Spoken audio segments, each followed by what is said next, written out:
Isang electronic shop na nasa isang lumang gusali sa Santa Cruz, Maynila ang nasurong kaninang umaga. Nakatutok si Oscar Oida.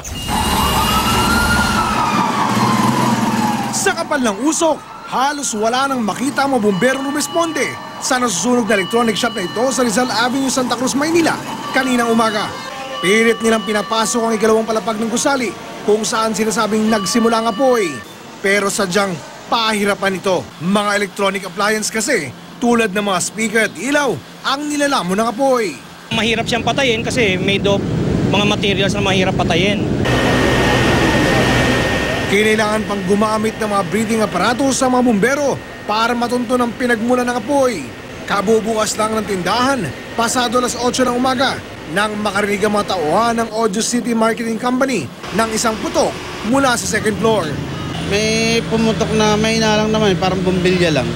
Tapos, Yun na, inanap namin.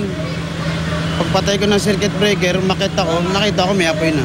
nagpanik ang mga sa tabing tindahan, kaya dali-dali inilabas sa kalsada ang kanilang mga paninda. Nagkakot kami, baka madama sa taas eh.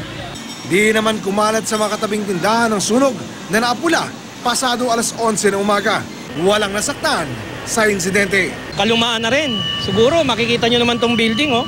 Luman-luma na. Oscar Oida, nakatutok, 24 oras.